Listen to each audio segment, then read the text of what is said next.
नमस्कार दोस्तों, आप देख रहे हैं राजस्थान जी के विद हेमंत। देखिए दोस्तों, भारत के अंदर समस्त विश्वविद्यालय और कॉलेज परीक्षा से जुड़ी एक इंपॉर्टेंट न्यूज़ अपडेट निकल के सामने आ रही है। आज की न्यूज़पेपर की कटिंग है। देखिए दोस्तों, निशंक ने यूजीसी को परीक्षा ना लेने की दी सलाह। नई दिल्ली में प्रकाशित खबर है। केंद्रीय मानव संसाधन विकास मंत्री डॉक्टर रमेश पोखरियाल निशंक ने कोरोना काल में कॉलेजेस और विश्वविद्यालयों को परीक्षाएं आयोजित कराने तथा नए शैक्षणिक सत्र शुरू करने के बारे में जारी दिशा निर्देश पर विश्वविद्यालय अनुदान आयोग यूजीसी को फिर से विचार करने की सलाह दी है। डॉक्टर निशंक ने ट्वीट कर यह जानकारी दी है। इससे परीक्षाएं रद्द होने की संभावनाएं बढ़ गई हैं। तो देखिए, इससे परीक्षाएं रद्द होने की संभावना बढ़ गई है। डॉक्टर रमेश पोखरियाल निशंक, जो हमारे एजुकेशन मिनिस्टर हैं, उन्होंने यूजीसी को सलाह दी है कि आपने जो 29 अप्रैल को जो गाइडलाइंस जारी करी थी, उसके ऊपर आप पुनर्विचार करें और नई गाइडलाइंस जारी करें 1 हफ्ते के अंदर। तो देखिए, ये इंपॉर्टेंट न्यूज़ अपडेट हो जाता है। इसके तहत ये बात साफ संकेत देती है कि शायद अब परीक्षाएं रद्द होने की संभावनाएं बढ़ रही हैं। देखिए दोस्तों, मैं आपको ऑफिशियल ट्वीट दिखाता हूं अब, जो हमारे शिक्षा मंत्री डॉक्टर रमेश पोखरियाल जी निशंक ने कल किया था। देखिए दोस्तों, आप देख सकते हैं डॉक्टर रमेश पोखरियाल निशंक का official tweet. I have advised the UGC India to revisit the guidelines issued earlier for intermediate and terminal semester examination and academic calendar. The foundation for revisited guidelines shall be health and safety students, teacher and staff. तो देखिए, इस line का महत्व ये होता है कि रमेश पोखरियाल निशंक ने कहा है कि आप अपनी गाइडलाइंस पर पुनः विचार करें और जो नई गाइडलाइंस बनेंगी वो छात्र और शिक्षक और जितने भी स्टाफ है उसकी हेल्थ और उसकी सेफ्टी के मद्देनजर देखते हुए बनेगी। तो देखिए, सेफ्टी का मतलब ये हो गया कि वो हिंट दे रहे हैं कि शायद परीक्षाएं रद्द हो सकती हैं, और इसी संबंध में उन्होंने यूजीसी को कहा है कि 1 हफ्ते के भीतर आप अपनी गाइडलाइंस जारी करें। तो देखिए, एक और न्यूज़ आर्टिकल से मैं आपको इस बात को और क्लियर कर देता हूँ।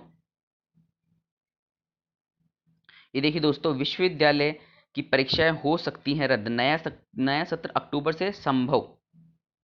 अब देखिए, ये वही न्यूज़ है जो मैंने आपको अभी बताई। इसके अंदर जो इंपॉर्टेंट न्यूज़ है वो मैं आपको पढ़ के सुना देता हूँ। देखिए, दो समितियां बनाई गई थी आपके एग्जाम कंडक्ट के लेकर। तो एक समिति हरियाणा विश्वविद्यालय के कुलपति कुहाड़ की अध्यक्षता में बनाई गई थी, जिसमें लॉकडाउन के बीच विश्वविद्यालय में परीक्षा कराने के तरीके देखना और वैकल्पिक शैक्षणिक सत्र पर काम करना था। दूसरी समिति इंदिरा गांधी राष्ट्रीय मुक्त विश्वविद्यालय इग्नू के कुलपति नागेश्वर राव की अगुवाई में बनाई गई थी, जिसका काम ऑनलाइन शिक्षा में सुधार करने की उपाय सुझाना था। दो समितियों की सिफारिश पर मानव संसाधन विकास मंत्रालय ने 29 अप्रैल को दिशा निर्देश घोषित किए थे, जिसमें अंतिम सेमेस्टर की छात्रों की परीक्षाएं जुलाई में लेने की अनुशंसा की गई थी। तो देखिए, दो समिति बनाई गई थी, जिसके अंदर जो सेंट्रल यूनिवर्सिटी ऑफ हरियाणा है, उसकी जो वाइस चांसलर हैं, उनकी अध्यक्षता के अंदर जो कमेटी बनी थी, उसका काम ये था कि आप ये सुझाव देंगे कि परीक्षाएं कब करानी चाहिए। और ये 29 अप्रैल को लास्ट इसका डिसीजन आया था, जिसके अंदर फाइनल ईयर के स्टूडेंट्स को जुलाई में परीक्षा कंडक्ट कराना था। लेकिन अब इस गाइडलाइन पर पुनर्विचार किया जा रहा है। और देखिए, मानव संसाधन विकास मंत्री पोखरियाल निशंक ने विश्वविद्यालय अनुदान आयोग से कहा है कि वह इंटरमीडिएट और अंतिम सेमेस्टर परीक्षाओं और शैक्षणिक कैलेंडर के संबंध में पहले से जारी दिशा निर्देश को पुनर्निरीक्षण करें। अधिकारियों के मुताबिक हरियाणा विश्वविद्यालय के कुलपति आरसी कुहाड़ की अध्यक्षता में गठित समिति को दिशा निर्देशों को फिर से विचार करने और विकल्पों के साथ आने को कहा गया है।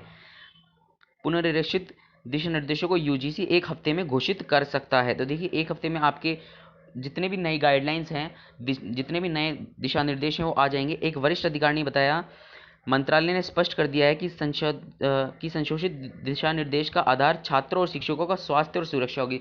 जैसे कि मैंने आपको ट्वीट पढ़ के बता दिया था कि जो नई गाइडलाइंस होगी उसका बेस बनेगा आपकी स्वास्थ्य और सुरक्षा।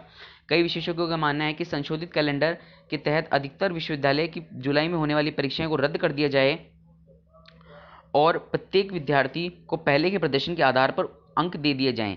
उन्होंने बताया कि पिछली परीक्षाओं के आधार पर दिए अंकों से छात्र अगर खुश ना हो तो उन्हें अंक सुधारने के बाद में परीक्षा देने का मौका दिया जा सकता है। वह परीक्षा जब ली जा सकती है जब महामारी मंद पड़ जाए।